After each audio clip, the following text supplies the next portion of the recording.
একদিন নবীজি সাল্লাল্লাহু আলাইহি ওয়াসাল্লাম দেখলেন এক বৃদ্ধা মহিলা তার বাড়ির দরজার সামনে বসে আছেন।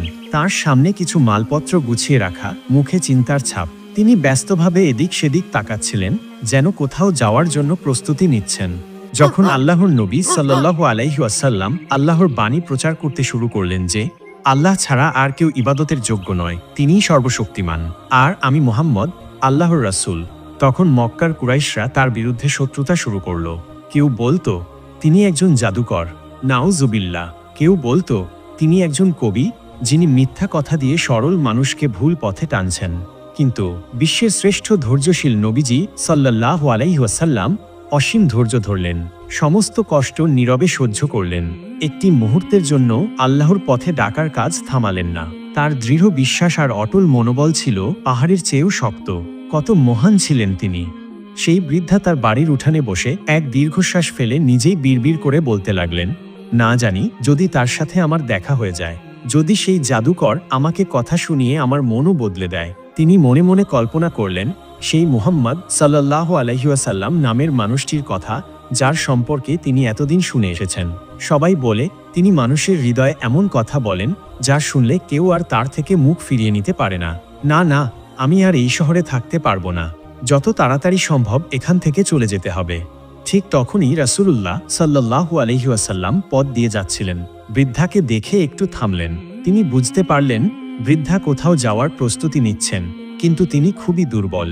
মালপত্রগুলো বেশ ভারী দেখাচ্ছেন। নবীজি স্নেহভরা কণ্ঠে বললেন, আম্মা, আপনি কোথায় যাচ্ছেন? বৃদ্ধা একটু চমকে উঠলেন আর বললেন, বেটা, আমি এই শহর ছেড়ে চলে যাচ্ছি। এখানে থাকা আর নিরাপদ নয়। এখানে এক জাদুকর এসেছে যে মানুষের মনকে তার দিকে টেনে নেয়। আমি চাই না আমারও সেই দশা হোক। নবীজি মাথা ঝুঁকিয়ে শুনলেন। তার চোখে কোনো বিস্ময় নেই, মুখে কোনো বিরক্তি নেই। তিনি বলেন, আম্মা, তাহলে কি আমি আপনাকে সাহায্য করতে পারি? আপনার বোঝা তো অনেক ভারী দেখাচ্ছে। বৃদ্ধা কিছুক্ষণ নবীজির দিকে তাকিয়ে রইলেন। এ কেমন তরুণ! আজকালকার যুগে কেউ কি কারো জন্য এত চিন্তা করে? তারপর অনেক চিন্তা ভাবনার পর তিনি বলেন, বেটা, যদি তুমি আমার এই মালপত্রগুলো আমার মাথায় তুলে দাও, তাহলে আমার বড় উপকার হয়। নবীজি একটু এগিয়ে গেলেন, মালপত্রগুলো তুলতে গেলেন। বোঝা বেশ ভারী। তিনি বুঝতে পারলেন বৃদ্ধার পক্ষে এগুলো বহন করা একেবারেই অসম্ভব। তাই নবীজি বললেন, আম্মা, আপনার বোঝা তো বেশ ভারী, আর আপনি তো বয়সেও অনেক বড় হয়ে গেছেন।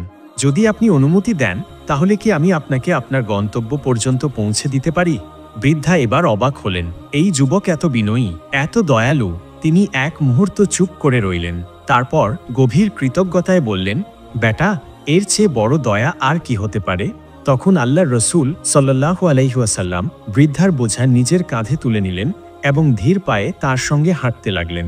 বৃদ্ধা হাঁপাচ্ছিলেন, কিন্তু কথা থামাচ্ছিলেন না।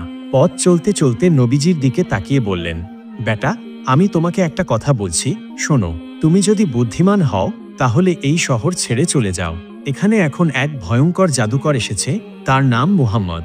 সে নিজেকে নবী বলে দাবি করে, আমাদের পূর্বপুরুষদের উপাস্যদের নিয়ে মিথ্যা বলে মানুষকে বিভ্রান্ত করে। নবীজি নীরবে হাঁটছিলেন, কিন্তু কোনো উত্তর দিলেন না। বৃদ্ধা একটু থেমে নিঃশ্বাস নিলেন, তারপর আবার বলতে লাগলেন, সবচেয়ে ভয়ানক ব্যাপার কি জানো? তার কথার মধ্যে এমন এক জাদু আছে যে একবার শুনলেই মানুষ তার হয়ে যায়। তার কথায় সবাই মুগ্ধ হয়ে যায়, তারপর তাকে অনুসরণ করতে শুরু করে। কত মানুষ যে তার ফাঁদে পড়ে গেছে। বৃদ্ধা অসহায়ভাবে মাথা নাড়লেন, যেন কত বড় একটা বিপদের কথা বলছেন। নবীজি নির্বিকারভাবে তার কথা শুনতে লাগলেন, যেন তিনি কিছুই শুনছেন না। বৃদ্ধা এবার একটু গম্ভীর স্বরে বললেন, বেটা, আমি সারা জীবন আমার মূর্তিদের উপাসনা করেছি। আমি চাই না যে শেষ বয়সে এসে আমার বিশ্বাস নড়বড়ে হয়ে যাক। আমার পূর্বপুরুষেরা যেভাবে জীবন কাটিয়েছে, আমিও সেভাবেই কাটাতে চাই। আমি চাই না ওই মুহাম্মদের কথায় বিভ্রান্ত হয়ে যাই। আমি তোমাকেও সতর্ক করে দিচ্ছি, তার থেকে দূরে থাকো। এইভাবে পুরো রাস্তা জুড়ে বৃদ্ধা একনাগারে মুহাম্মদ সাল্লাল্লাহু আলাইহি ওয়াসাল্লাম এর বিরুদ্ধে অভিযোগ করতে লাগলেন। তিনি নানা কটু কথা বললেন, অপমান করলেন, বারবার সাবধান করলেন যেন নবীজির ধারে কাছেও না যান। কিন্তু রাসূলুল্লাহ সাল্লাল্লাহু আলাইহি ওয়াসাল্লাম একটিও কথা বললেন না। তিনি কেবল মাথা নিচু করে হাঁটছিলেন, কাঁধে বৃদ্ধার বোঝা বহন করছিলেন, যেন কিছুই ঘটেনি। অনেকক্ষণ পর বৃদ্ধা তার গন্তব্যে পৌঁছে গেলেন। নবীজি ধীরে ধীরে তার বোঝা নামিয়ে রাখলেন, যেন বৃদ্ধা কষ্ট না পান। তারপর ফিরে যাওয়ার জন্য প্রস্তুত হলেন। বৃদ্ধা বিস্মিত হয়ে বললেন, বেটা, তুমি কে? তুমি তো তোমার নামও বললে না। এতটা পথ আমার বোঝা বহন করলে একবারও বিরক্ত হলে না, কিছু বললে না। আমি আমার পরিবারের সবাইকে বলবো যে আজ এক তরুণ আমাকে এমনভাবে সাহায্য করল। রাসূলুল্লাহ সাল্লাল্লাহু আলাইহি ওয়াসাল্লাম মৃদু হেসে বললেন, আম্মা, নাম জেনে কি হবে? আপনার কাজ তো হয়ে গেছে, এটাই যথেষ্ট। বৃদ্ধা ছিলেন নাছোড়বান্দা। তিনি মাথা নাড়লেন, না না, আমি তোমার নাম জানতেই চাই। এত ভালো একজন মানুষ, এত দয়ালু, তোমার নাম তো জানতেই হবে। নবীজি এবার একটু থামলেন, তারপর নরম স্বরে বললেন, আম্মা, যাকে তুমি সারাটা রাস্তা গালমন্দ করছিলে, অপমান করছিলে, যার সম্পর্কে তুমি বলছিলে সে একজন জাদুকর, যার নাম মোহাম্মদ, আমি সেই মোহাম্মদ রাসূলুল্লাহ।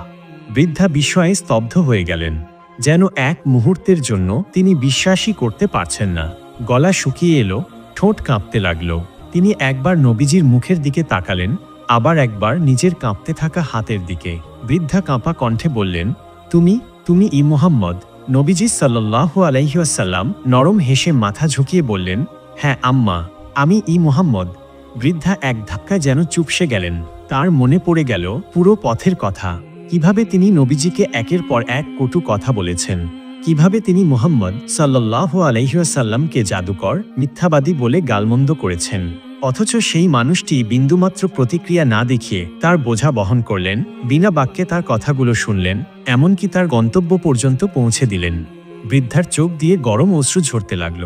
এতক্ষণ যার বিরুদ্ধে তিনি কথা বলছিলেন, যাকে তিনি ভয় পেতেন, সেই মহান হৃদয়ের মানুষটি তার পাশে দাঁড়িয়েছিলেন, একটিবারের জন্যও নিজের পরিচয় দেননি।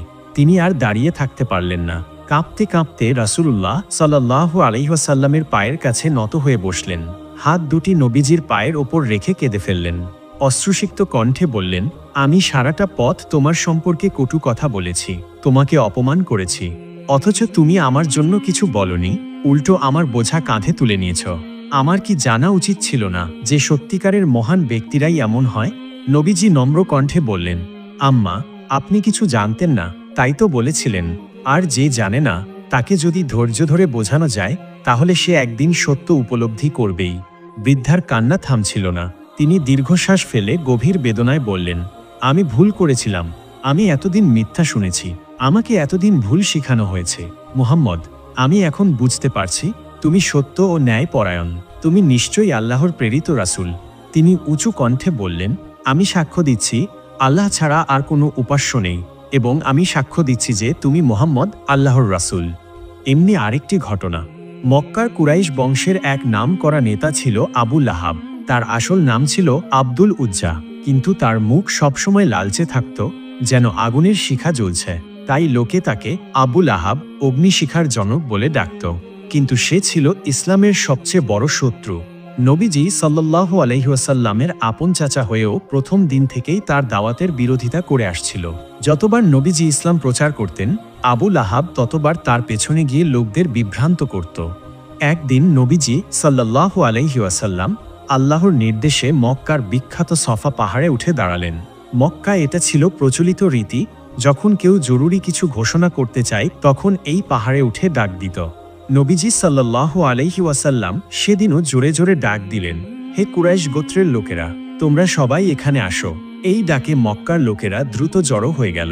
সবাই আগ্রহী হয়ে উঠল। নবীজি সাল্লাল্লাহু আলাইহি ওয়াসাল্লাম যখন দেখলেন লোকেরা মনোযোগ দিয়ে শুনছে, তখন তিনি বললেন, বলো তো, যদি আমি বলি যে এই পাহাড়ের ওপাশে এক বিশাল বাহিনী লুকিয়ে আছে, যারা তোমাদের আক্রমণ করতে আসছে, তোমরা কি আমার কথা বিশ্বাস করবে? লোকেরা একসঙ্গে জবাব দিল, অবশ্যই, তুমি তো কখনো মিথ্যা বলনি। সবাই নিশ্চিন্ত ছিল, কারণ নবীজি সাল্লাল্লাহু আলাইহি ওয়াসাল্লাম ছিলেন আল আমিন, বিশ্বস্ত। তার জীবনে কেউ একটাও মিথ্যা শোনেনি। ঠিক তখনই নবীজি সাল্লাল্লাহু আলাইহি ওয়াসাল্লাম বললেন, তাহলে শোনো, আমি তোমাদের সতর্ক করতে এসেছি। তোমাদের রব এক আল্লাহ, তার কোনো অংশীদার নেই। আমি তোমাদের জন্য এক কঠিন দিনের শাস্তির ব্যাপারে সতর্ক করছি। নবীজির কথা শুনে সবাই এক মুহূর্তের জন্য স্তব্ধ হয়ে গেল। কিন্তু আবু লাহাব প্রচণ্ড রেগে গেল। সে ভীষণ চিৎকার করে উঠল, তোমার সর্বনাশ হোক, এজন্যই আমাদের এখানে ডেকেছ? এরপর সে দম্ভ ভরে নবীজিকে উপহাস করল আর বিরক্ত হয়ে সেখান থেকে চলে গেল। এই ঘটনার পরেই আল্লাহ তাআলা আবু লাহাবের বিরুদ্ধে কুরআনে এক শক্তিশালী আয়াত নাজিল করলেন। আবু লাহাবের 2 হাত ধ্বংস হোক এবং সে নিজেও ধ্বংস হোক। সূরা আল মাসাদ আয়াত 1। এই আয়াত নাজিল হওয়ার পর আবু লাহাব আরও ক্ষিপ্ত হয়ে উঠল। সে নবীজিকে দমিয়ে রাখার জন্য আরও বেশি বাধা দিতে লাগল। নবীজি সাল্লাল্লাহু আলাইহি ওয়াসাল্লাম যখন কোনো বাজারে যেতেন, আল্লাহর পথে ডাক দিতেন, তখন আবু লাহাব লোকদের বলতো, এই লোক পাগল, এর কথা শুনো না। কখনো বলতো, এ আমার ভাইয়ের ছেলে, আমি জানিয়ে মিথ্যাবাদী। লোকেরা যখন নবীজিকে নামাজ পড়তে দেখত, তখন আবু লাহাব সেখানে গিয়ে ব্যঙ্গ করত এবং বলতো, এই লোক তোমাদের বিভ্রান্ত করছে। সে এক আল্লাহর ইবাদত করতে বলে তোমাদের পূর্বপুরুষদের পথ থেকে সরাতে চায়। আবু লাহাবের স্ত্রী উম্মে জামিলও ছিল ইসলামের কঠোর বিরোধী। সে ছিল আবু সুফিয়ানের বোন, অর্থাৎ সে ছিল এক শক্তিশালী ও সম্ভ্রান্ত নারী। নবীজি সাল্লাল্লাহু আলাইহি ওয়াসাল্লাম ও মুসলিমদের কষ্ট দেওয়ার জন্য উম্মে জামিল নানা ষড়যন্ত্র করত। যতবার নবীজি মানুষকে ইসলামের দিকে ডাকতেন, উম্মে জামিল ঠিক ততবার তার পথে বাধা হয়ে দাঁড়াত। সে কেবল নিজের স্বামী আবু লাহাবকে সহায়তা করত না, বরং নিজেও সক্রিয়ভাবে নবীজি ও তার সাহাবীদের কষ্ট দেওয়ার জন্য নানা ফন্দি আঁটত। সে গোপনে গিয়ে নবীজির চলার পথে ধারালো কাঁটা, শুকনো কাঁটাযুক্ত ডালপালা ফেলে রাখত। বিশেষ করে রাতের বেলা সে রাস্তার এক কোণে দাঁড়িয়ে থেকে নিশ্চিত করত যেন কাঁটাগুলো ঠিক সেই জায়গায় পড়ে যেখানে দিয়ে নবীজি হাঁটেন। তার আশা ছিল যখন রাসূলুল্লাহ সাল্লাল্লাহু আলাইহি ওয়াসাল্লাম সকালে বের হবেন, তার পায়ে কাঁটা ফুটবে, তিনি ব্যথা পাবেন, রক্ত বের হবে। কিন্তু নবীজি সাল্লাল্লাহু আলাইহি ওয়াসাল্লাম কখনো অভিযোগ করতেন না। তিনি ধৈর্য ধরতেন। তিনি শুধু রাস্তা পরিষ্কার করতেন আর আল্লাহর কাছে দোয়া করতেন, হে আল্লাহ, তুমি সত্যকে সুপ্রতিষ্ঠিত করো। উম্মে জামিল শুধু কাঁটাই ছড়াত না, তার মুখ থেকেও বের হতো বিষের মতো কথা। নবীজি যেখানে যেতেন, সে তার পেছনে গিয়ে লোকদের বলতো, এই লোক মিথ্যাবাদী, একজন জাদুকর, ওর কথা শুনলে সবাই বিপথে চলে যাবে। কুরআনের সূরা আল মাসাদ নাজিল হওয়ার পর সে এত রেগে গেল যে একদিন সে হাতে বড় একটা পাথর নিয়ে নবীজি সাল্লাল্লাহু আলাইহি ওয়াসাল্লামকে আঘাত করতে এলো। তখন নবীজি সাল্লাল্লাহু আলাইহি ওয়াসাল্লাম কাবা চত্বরে আবু বকর রাদিয়াল্লাহু তাআলা আনহু এর পাশে বসেছিলেন। কিন্তু আল্লাহর কুদরতে উম্মে জামিল তাকে দেখতে পেল না। সে শুধু আবু বকরকে দেখল এবং বলল, তোমার সাথী মুহাম্মদ কোথায়? আমি ওকে হত্যা করব। বদরের যুদ্ধ যখন হলো, তখন আবু লাহাব নিজে যুদ্ধে যায়নি। সে মক্কায় থেকে গোপনে খবরের অপেক্ষা করছিল। সে আশা করছিল কুরাইশ বাহিনী নিশ্চয়ই মুসলমানদের নিশ্চিহ্ন করে দেবে। কিন্তু যখন একদম উল্টো খবর এলো, তখন সে হতবাক হয়ে গেল। যখন একজন এসে বলল, মুসলমানরা জয়ী হয়েছে, কুরাইশের বড় বড় নেতারা নিহত হয়েছে, আবু জাহেলও মারা গেছে, এই খবর শুনে আবু লাহাবের মুখ কালো হয়ে গেল। তার শরীর কাঁপতে লাগলো। সে বিশ্বাস করতে পারছিল না মুহাম্মদ সাল্লাল্লাহু আলাইহি ওয়াসাল্লামের অনুসারীরা মাত্র ৩১৩ জন, অথচ তারা কুরাইশের শক্তিশালী ১০০০ সৈন্যকে পরাজিত করেছে। সে ক্ষিপ্ত হয়ে চিৎকার করল, এ অসম্ভব, কুরাইশ পরাজিত হতে পারে না। কিন্তু এই সত্য মেনে নেওয়া ছাড়া তার আর কোনো উপায় ছিল না। বদরের যুদ্ধের পর থেকে আবু লাহাব মানসিকভাবে বিধ্বস্ত হয়ে পড়েছিল। তার আত্মবিশ্বাস ভেঙে গিয়েছিল। এরপর কয়েকদিনের মধ্যেই তার শরীরে দেখা দিল এক অদ্ভুত রোগ। সে অনুভব করল তার শরীর ভেতর থেকে পচতে শুরু করেছে। প্রথমে তার গায়ে ছোট ছোট ফুসকুড়ি দেখা দিল, তারপর ফুসকুড়িগুলো বড় হতে লাগলো। তার শরীর থেকে দুর্গন্ধ বের হতে লাগলো। দিনের পর দিন তার শরীরে দূষিত রক্ত আর পুঁজ জমতে থাকলো। এই রোগ ছিল প্লেগ বা গুটি বসন্তের মতো। মক্কার লোকেরা একসময় বুঝতে পারল আবু লাহাবের শরীরে এক ভয়ানক সংক্রমণ ছড়িয়ে পড়েছে। একজন বলল, ওর শরীর থেকে দুর্গন্ধ বের হচ্ছে, আমি ওর পাশে থাকলে নিজেও আক্রান্ত হয়ে যাব। তারপর সবাই দূরে সরে গেল। তার নিজের আত্মীয়রাও তার কাছে আসতে চাইল না। আবু লাহাব কাতরাতে লাগলো। সে চিৎকার করে ডাকল, কেউ আমাকে একটু পানি দাও, কেউ আমার পাশে বসো। কিন্তু কেউই এলো না। তারই পরিবার, তারই কুরাইশ বংশের লোকেরা সবাই দূর থেকে তার দুর্দশা দেখল, কিন্তু কেউ কাছে গেল না। সে একা অসহায় অবস্থায় ধীরে ধীরে মৃত্যুর দিকে এগিয়ে যেতে লাগলো। অবশেষে সে মারা গেল। তার মৃতদেহ স্পর্শ করতেও কেউ রাজি হলো না। লোকেরা তার লাশ দেখেও কাছে গেল না। কেউ কেউ বলল, এই লাশে রোগ ছড়িয়ে আছে, যদি স্পর্শ করি আমরাও সংক্রমিত হয়ে যাব। তার আত্মীয়রা কেউ সাহস করল না তাকে গোসল করাতে, কাপড়ে জড়াতে, কবর দিতে। অবশেষে তারা একটি লম্বা লাঠি নিল। লাঠি দিয়ে দূর থেকে তার লাশ ধাক্কা দিয়ে এক গর্তের দিকে ঠেলে দিল। তারপর উপর থেকে মাটি ও পাথর চাপা দিয়ে দিল। এমনই আরেক দিনের ঘটনা। মক্কার পরিস্থিতি দিন দিন কঠিন হয়ে উঠছিল। তখন নবীজি সাল্লাল্লাহু আলাইহি ওয়াসাল্লাম ভাবলেন, যদি মক্কার লোকেরা সত্যকে গ্রহণ না করে, তাহলে হয়তো অন্য কোনো শহরের মানুষ ইসলামের দাওয়াত গ্রহণ করবে। এমন ভাবনা থেকেই তিনি সিদ্ধান্ত নিলেন তায়েফ সফরে যাবেন। এখানে বসবাস করত বনু সাকিফ গোত্র, যারা নিজেদের শক্তিশালী ও অভিজাত মনে করত। নবীজি সাল্লাল্লাহু আলাইহি ওয়াসাল্লাম আশা করলেন, যদি তায়েফের নেতারা ইসলামের বার্তা গ্রহণ করে, তাহলে এখানেই ইসলামের জন্য একটি নিরাপদ আশ্রয়স্থল গড়ে উঠবে। যাত্রা শুরু হলো। নবীজি সাল্লাল্লাহু আলাইহি ওয়াসাল্লাম একা যাননি, যায়েদ ইবনে হারিসা রাদিয়াল্লাহু তাআলা আনহুকে সঙ্গে নিলেন। এই তরুণ সাহাবী নবীজিকে খুব ভালোবাসতেন। তিনি ছিলেন তার একান্ত বিশ্বস্ত সহচর। তারা পায়ে হেঁটে দীর্ঘ পথ পাড়ি দিয়ে তায়েফের দিকে রওনা হলেন। পথ দীর্ঘ, ক্লান্তিকর, কিন্তু নবীজি সাল্লাল্লাহু আলাইহি ওয়াসাল্লামের মনে ছিল একটাই আশা, হয়তো তায়েফের মানুষ সত্যকে গ্রহণ করবে। নবীজি সাল্লাল্লাহু আলাইহি ওয়াসাল্লাম যখন তায়েফে পৌঁছালেন, তখন তিনি শহরের প্রধান 3 নেতার কাছে গেলেন। তারা ছিল আবু দিয়ালাইল, মাসউদ ও হাবিব। নবীজি সাল্লাল্লাহু আলাইহি ওয়াসাল্লাম তাদের সামনে ইসলামের দাওয়াত পেশ করলেন। তিনি বললেন, আল্লাহ এক, তার কোনো অংশীদার নেই। আমি তার প্রেরিত রাসূল। যদি তোমরা সত্যের পথে আসো, তাহলে তোমাদের জন্য দুনিয়া ও আখিরাতে শান্তি রয়েছে। কিন্তু তায়েফের নেতারা নবীজির কথা শুনেই উপহাস করতে লাগল। একজন বলল, আল্লাহ কি তোমাকে ছাড়া আর কাউকে নবী বানাতে পারেনি? অন্যজন বলল, তুমি যদি সত্যিই নবী হও, তাহলে তোমার সাথে কথা বলা আমাদের জন্য বিপজ্জনক। আর যদি তুমি মিথ্যাবাদী হও, তাহলে তোমার কথা শোনা আমাদের সময়ের অপচয়। তারা কেউই নবীজিকে একটুও সম্মান দিল না, বরং তাকে ব্যঙ্গ বিদ্রূপ করে তায়েফ থেকে বের করে দেওয়ার সিদ্ধান্ত নিল। তারা শহরের উচ্ছৃঙ্খল যুবকদের কাছে ডাক পাঠালো এবং তাদেরকে বলে দিল, এই লোকটাকে আমাদের শহর থেকে তাড়িয়ে দাও, যেন আর কখনো এখানে না আসে। এমন আদেশ পাওয়া মাত্রই শহরের বখাটে যুবকরা একত্র হলো। তারা নবীজির পেছনে ধাওয়া করল। তারা পাথর ছুঁড়তে শুরু করল। নবীজি সাল্লাল্লাহু আলাইহি ওয়াসাল্লামের পা থেকে রক্ত ঝরতে লাগলো। যায়েদ ইবনে হারিসা তাকে বাঁচানোর চেষ্টা করছিলেন, কিন্তু তিনি নিজেও পাথরের আঘাতে আহত হতে লাগলেন। কিন্তু ওরা থামল না। শহরের গলিতে সরু পথে ওরা তাকে তাড়িয়ে নিয়ে গেল। অবশেষে নবীজি সাল্লাল্লাহু আলাইহি ওয়াসাল্লাম আর পারেন না। তিনি একটানা দৌড়াতে দৌড়াতে শহরের বাইরে চলে এলেন। তার শরীর রক্তে ভেসে যাচ্ছে, পা দুটো অসহ্য যন্ত্রণায় কাঁপছে। তিনি আর এক পা ও সামনে বাড়াতে পারছিলেন না। ঠিক তখনই সামনে পড়ল এক বাগান। নবীজি সাল্লাল্লাহু আলাইহি ওয়াসাল্লাম ক্লান্ত হয়ে একটি গাছের নিচে বসে পড়লেন। তিনি শ্বাস নিলেন, কিন্তু বুকের গভীরে চাপা কষ্ট যেন ফেটে পড়ছে। যায়েদ রাদিয়াল্লাহু তাআলা আনহু পাশে বসে কাঁদছিলেন।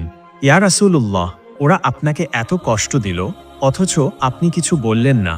নবীজি তখন চোখ বন্ধ করলেন। তিনি মাথা তুলে তাকালেন আকাশের দিকে। এই দুঃখ, এই অপমান, এই রক্তক্ষরণ, নবীজি সাল্লাল্লাহু আলাইহি ওয়াসাল্লাম সবকিছু নিয়ে আল্লাহর কাছে হাত তুললেন। তিনি বললেন, হে আল্লাহ, আমি আমার দুর্বলতা, আমার শক্তিহীনতা এবং মানুষের কাছে আমার অপমানিত হওয়ার কথা তোমার কাছে অভিযোগ করছি। হে সবচেয়ে দয়ালু আল্লাহ, তুমি দুর্বলদের রব, আমার রব। তুমি কি আমাকে শত্রুদের হাতে ছেড়ে দেবে? যদি তুমি আমার প্রতি অসন্তুষ্ট না হও, তাহলে আমি এই কষ্টের কোনো পরোয়া করি না। রাসূলুল্লাহ সাল্লাল্লাহু আলাইহি ওয়াসাল্লাম যে বাগানের ছায়ায় একটু বসে আরাম নিচ্ছিলেন, সেই বাগানের মালিক ছিল তায়েফের 2 ভাই রবিয়ার পুত্র উতবা ও সাইবা। দূর থেকে তারা দেখছিলেন কি অবস্থা হয়েছে এই লোকটির। হঠাৎ করেই একটুখানি দয়ার স্রোত বইল তাদের হৃদয়ে। তারা ডাকল নিজেদের খ্রিস্টান কৃতদাসকে, যার নাম ছিল আদাস। সে মালিকদের কাছে এগিয়ে এলো। উতবা ও সাইবা আদাসের হাতে পাত্র ভর্তি আঙুর দিল এবং বলল, এই আঙুরের থোকাটা নিয়ে যাও, ওই লোকটিকে দিয়ে এসো, দেখো তো কিছু খেতে চান কিনা। আদাস নির্দ্বিধায় সেই আঙুর নিয়ে গেল রাসূলুল্লাহ সাল্লাল্লাহু আলাইহি ওয়াসাল্লামের কাছে। তিনি সামনে বসেছিলেন। আদাস তার দিকে এগিয়ে এসে ভদ্রভাবে আঙুরের থোকা বাড়িয়ে দিলেন। রাসূলুল্লাহ সাল্লাল্লাহু আলাইহি ওয়াসাল্লাম বিসমিল্লাহ বলে আঙুর খেতে শুরু করলেন। আদাস একটু অবাক হয়ে জিজ্ঞেস করল, এরকম কথা তো এখানকার কেউ বলেন না, আপনি কোথাকার লোক? রাসূলুল্লাহ সাল্লাল্লাহু আলাইহি ওয়াসাল্লাম সস্নেহে বললেন, তুমি কোথাকার? তোমার ধর্ম কি? আদাস মাথা নিচু করে বলল, আমি নিনোভা শহরের মানুষ, ধর্মে খ্রিস্টান। স্মিত হেসে রাসূলুল্লাহ সাল্লাল্লাহু আলাইহি ওয়াসাল্লাম বললেন, হযরত ইউনুস আলাইহিস সালাম তো তোমার দেশের লোক ছিলেন। আদাস বিস্ময়ে বলল, আপনি ইউনুসকে চিনলেন কিভাবে? রাসূলুল্লাহ সাল্লাল্লাহু আলাইহি ওয়াসাল্লাম নরম কণ্ঠে বললেন, তিনি ছিলেন আমার ভাই, তিনি ছিলেন নবী, আমিও নবী। এই কথা শোনার সঙ্গে সঙ্গেই আদাসের চোখে জল এসে গেল। সে আর নিজেকে সামলাতে পারল না। সামনে ঝুঁকে পড়ে গেল রসুলুল্লাহ সাল্লাল্লাহু আলাইহি ওয়াসাল্লামের পায়ে, চুমু খেতে লাগলো তার হাত, পা ও কপালে। এদিকে দূর থেকে সবকিছু দেখছিল উতবা আর সাইবা। পরে আদাস ফিরে এলে তারা জিজ্ঞেস করল, আদাস, ব্যাপার কি? তুমি ওর সঙ্গে এত আপন হয়ে গেলে কেন? আদাস শান্ত গলায় বলল, মালিক, আমি দুনিয়ায় এর চেয়ে উত্তম মানুষ আর দেখিনি। তিনি এমন একটা কথা বলেছেন যা একজন নবী ছাড়া আর কেউ জানতেই পারে না। দুই ভাই চোখ বড় করে বলল, দেখো আদাস, সাবধান, এই লোক যেন তোমাকে তোমার ধর্ম থেকে সরিয়ে না নিতে পারে। তোমার ধর্মই ভালো, ওর ধর্মে যেও না। আদাস চুপ করেছিল, কিন্তু তার হৃদয় জানত আজ সে এমন এক সত্যের মুখোমুখি হয়েছে যা কোনো দাসত্ব মানে না। ঠিক তখনই জিব্রাইল আলাইহিসসালাম দ্রুত চলে এলেন। তিনি নবীজিকে সালাম দিলেন এবং বললেন, হে রাসূল, আপনার প্রতি আল্লাহর সালাম ও শান্তি বর্ষিত হোক। আপনার জন্য পাহাড়ের ফেরেশতা এখানে এসেছে। আপনি চাইলে সে এই তায়েফবাসীদের ধ্বংস করে দিতে পারে। এরপর পাহাড়ের ফেরেশতা সামনে এলেন। তিনি বললেন, হে মুহাম্মদ, যদি আপনি চান তাহলে আমি এই দুই পাহাড়কে একত্রিত করে তায়েফবাসীদের পিষে ফেলব, যেন তাদের আর অস্তিত্ব না থাকে। যদি নবীজি একবার অনুমতি দিতেন তাহলে তায়েফ এক নিমেষেই মাটির সঙ্গে মিশে যেত। কিন্তু তিনি ফেরেশতাদের বললেন, না, আমি চাই না তারা ধ্বংস হোক। তারা যদি ধ্বংস হয়ে যায় তাহলে দ্বীনের দাওয়াত নিয়ে আমি কাদের কাছে যাব? তো এই ছিল আজকের ভিডিওটি যদি আপনাদের ভালো লেগে থাকে তাহলে অবশ্যই লাইক করবেন এবং এমন আরও ভিডিও পেতে আমাদের চ্যানেলটিকে সাবস্ক্রাইব করবেন। আসসালামু আলাইকুম।